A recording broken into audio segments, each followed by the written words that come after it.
Assalamualaikum warahmatullahi wabarakatuh.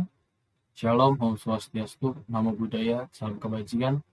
Apa kabar semuanya? Perkenalkan, nama saya Muhammad Agung Prasetyo, mahasiswa Universitas Pamulang, dengan NIM 201011402296.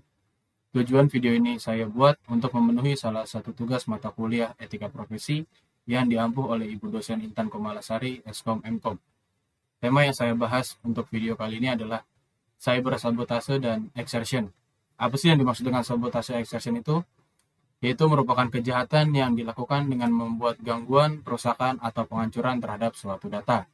Biasanya kejahatan seperti ini dilakukan dengan menyusupkan suatu logic bomb, virus komputer, ataupun suatu program tertentu, sehingga data pada program atau sistem jaringan komputer tersebut tidak dapat digunakan atau tidak bisa berjalan dengan semestinya, atau berjalan sebagaimana yang dikehendaki oleh si pelaku.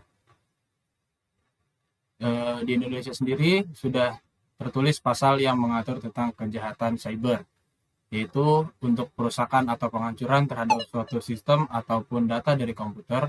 Dasar hukumnya telah diatur pada pasal 33 Undang-Undang Nomor 11 Tahun 2008 tentang informasi dan transaksi elektronik, yaitu setiap orang dengan sengaja dan tanpa hak atau melawan hukum melakukan tindakan apapun yang berakibat terganggunya sistem elektronik atau mengakibatkan sistem elektronik menjadi tidak bekerja sebagaimana mestinya.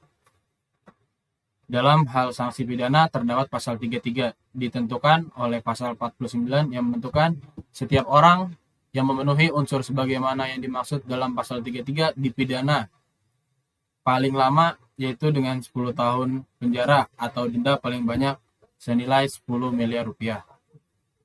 Yang kedua, untuk cyber exertion diatur pada pasal 27 ayat 4 yang berbunyi pasal pemerasan atau pengancaman setiap orang dengan sengaja dan tanpa hak mendistribusikan atau mentransmisikan yang membuat dapat diaksesnya informasi elektronik atau dokumen elektronik yang memiliki muatan pemasaran dokumen elektronik yang memiliki muatan pemasaran atau pengancaman. Di Indonesia sendiri, untuk kasus sabotase dan exertion ini sudah terjadi seringkali. Yang paling dekat kasus yang baru terjadi itu ada pada serangan perusahaan listrik negara atau yang biasa kita sebut dengan PLN, terjadi pada tahun 2022, menjadi target serangan cyber yang signifikan. Penyerangan berhasil mengakses data sensitif dan mengancam untuk menyebarluaskan informasi tersebut kecuali mereka dibayar dengan tebusan. Perusahaan PLN sendiri mengkonfirmasi adanya kebocoran data, namun memastikan bahwa sistem operasional tetap aman dan tidak terganggu.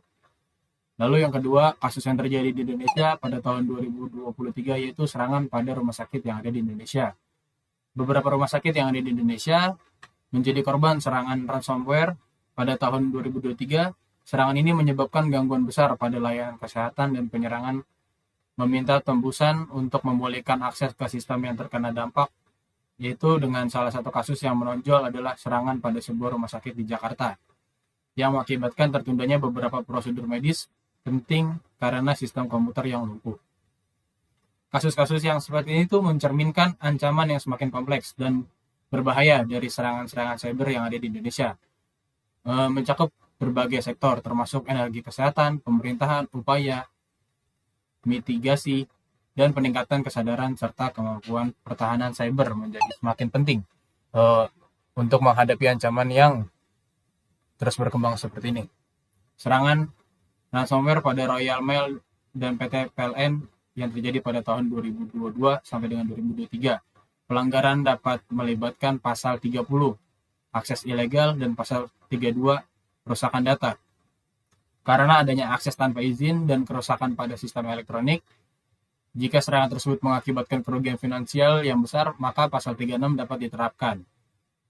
Pasal yang kedua, untuk menjerat si pelaku untuk serangan yang pada di rumah sakit di tahun 2023 yaitu pelanggaran terhadap pasal 27 karena adanya elemen pemasaran yang memaksa rumah sakit untuk membayar tebusan untuk memulihkan akses ke data medis.